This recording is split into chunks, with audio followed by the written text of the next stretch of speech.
I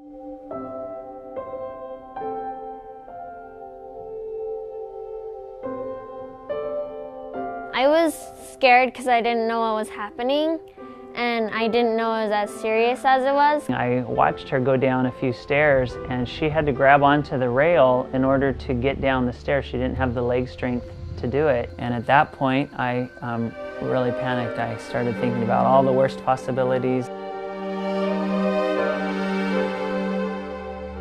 When we went to see the neurologist, and he said, I think she has Guillain-Barré. And he said, we need to admit her to the ICU because Guillain-Barré can ascend rapidly. It can involve the lungs. Patients often end up on a ventilator within a couple of days.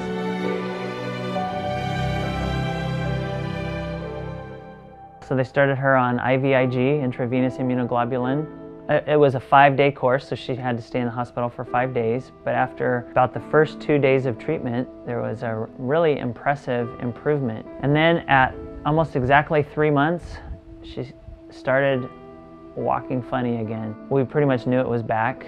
This was the chronic form of Guillain-Barré called CIDP, chronic inflammatory demyelinating polyneuropathy. So she was treated again, she got better, we came home, and 3 months later, it was back. She relapsed. She ended up having 5 episodes. After the 5th treatment, it hasn't come back. What a huge relief that was when we knew that there was an effective therapy and that she was getting that therapy. IVIG really is miraculous. Right before our eyes, within 1 or 2 treatments, there was just an incredible turnaround.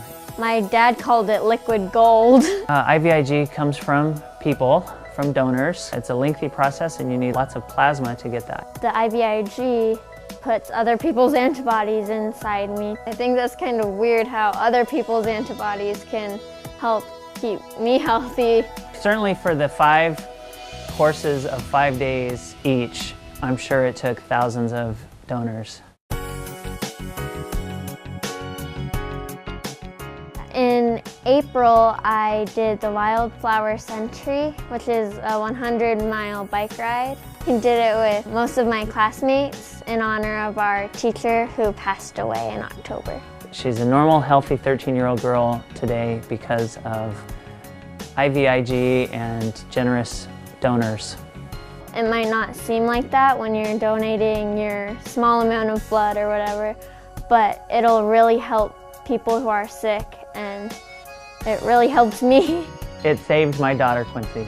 Thank you from the bottom of my heart for donating, for taking the time, and to come back and do that time and time again.